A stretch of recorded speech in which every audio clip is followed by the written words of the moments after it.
So guys, അങ്ങനെ നമ്മൾ Malaysian ട്രിപ്പിൻ്റെ ഫസ്റ്റ് ഡേയിലെ സെക്കൻഡ് സ്പോട്ടായ Chinese dragon temple Thean Hou, അങ്ങനെയാണ് പ്രൊനൗൺസ് ചെയ്യുന്നതെന്ന് തോന്നുന്നു, അവിടെയാണ് ഇപ്പോൾ നിൽക്കുന്നത്. കാണുമ്പോൾ തന്നെ അറിയാം ഭയങ്കര കളർഫുൾ ആയിട്ടുള്ള ഒരു ടെമ്പിളാണ്. ഈ വീഡിയോ എഡിറ്റ് ചെയ്യുന്ന സമയത്ത് ഞാനൊരു ചെറിയ ഇൻഫെക്ഷൻ കിട്ടിയ റെസ്റ്റിലാണ്. സോ അതുകൊണ്ട് തന്നെ സൗണ്ട് നല്ല ഡിഫറൻസ് ഉണ്ടാവും.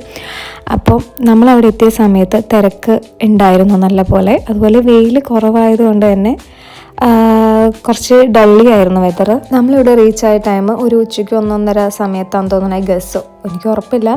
അപ്പം ആ നേരത്ത് നല്ല തിരക്കുണ്ടായിരുന്നു. വെതർ ഒരു രക്ഷയില്ല, ഭയങ്കര ചൂടാണ് ഗേസ്, ഭയങ്കര ചൂടാണ്. നാട്ടിലേക്കാളും അല്ലെങ്കിൽ നാട്ടിലെ പോലെ ഒരു വെതർ ചൂട് തന്നെയായിരുന്നു. നമ്മൾ അബ്രോഡിൽ നിന്ന് നമ്മൾ -°C ഇരുന്നിട്ട് പെട്ടെന്ന് വന്നതിൻ്റെ ആ ഒരു ഈ വെതർ ചേഞ്ച് ആയതിൻ്റെ ഭയങ്കര ബുദ്ധിമുട്ടുകളുണ്ടായിരുന്നു. സോ ബൈ ദ വേ നമുക്ക് വിഷയം പറയാം. സോ ടെമ്പിൾ ഭയങ്കര ആസ് യൂഷ്വൽ ഒരു ടെമ്പിൾ മോസ്കൊക്കെ പോലെ തന്നെ ഭയങ്കര പീസ്ഫുൾ അറ്റ്മോസ്ഫിയർ ആയിരുന്നു. ഇൻഫാക്റ്റ് എനിക്കൊരു ചൈനീസ് ടെമ്പിളിനെ കുറിച്ചിട്ടുള്ള ഒരു ഐഡിയാസും ഉണ്ടായിരുന്നില്ല. സോ അത് എക്സ്പീരിയൻസ് ചെയ്യാൻ ഇതൊരു നല്ല ഓപ്ഷൻ ആയിരുന്നു. ആൻഡ് ഓൾസോ അവിടെ ഭയങ്കര ക്വൈറ്റ് ആൻഡ് കാം ആയിരുന്നു. ബാക്ക്ഗ്രൗണ്ടിൽ ചെറിയൊരു മ്യൂസിക്, ഐ തിങ്ക് അതെന്തോ പ്രേ ആണെന്ന് തോന്നുന്നു, അങ്ങനെ എന്തോ പ്ലേ ചെയ്യുന്നുണ്ടായിരുന്നു. പിന്നെ വരുന്നവരെല്ലാവരും ആ ഒരു ഡിവോഷണൽ അറ്റ്മോസ്ഫിയറിൽ ലയിച്ചിരിക്കുന്ന ആൾക്കാരായിരുന്നു. ആൻഡ് ഫ്രീ ഓഫ് കോസ്റ്റ് ആണ് എൻട്രി എങ്കിലും ഒരുപാട് ഡൊണേഷൻ ബോക്സസ് ഉണ്ടായിരുന്നു. നമുക്ക് എവിടെ വേണമെങ്കിലും ഡൊണേഷൻ ഇടാം.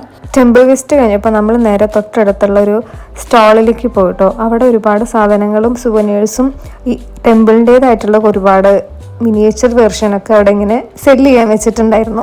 അവിടെ കണ്ടതിൽ എനിക്ക് ഇൻട്രസ്റ്റിംഗ് ആയിട്ട് തോന്നി വന്നായിരുന്നു അവിടുത്തെ ചൈനീസ് ടീ എഗ്.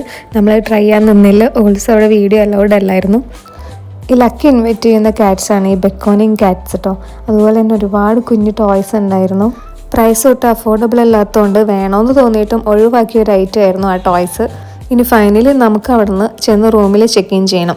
ഈ ഓൾസോ ഈ പാക്കേജിങ് ട്രിപ്പ് ആയതുകൊണ്ട് തന്നെ നമുക്ക് ടെൻഷൻ ഫ്രീ ആണ്. നമ്മൾ ഒന്നിനെക്കുറിച്ചും വറൈഡ് ചെയ്യേണ്ട കാര്യമില്ല. കോലാലംപൂർ തന്നെയുള്ള കിങ്സ്റ്റൺ ഹോട്ടലിലാണ് കേട്ടോ നമുക്ക് സ്റ്റേ ഒക്കെ അറേഞ്ച് ചെയ്തിരിക്കുന്നത്. ദെൻ നമ്മൾ അവിടെ നിന്ന് ഫ്രഷ് അപ്പ് ആയി ഇനി ലഞ്ച് കഴിക്കാൻ വേണ്ടി പോവാണ്.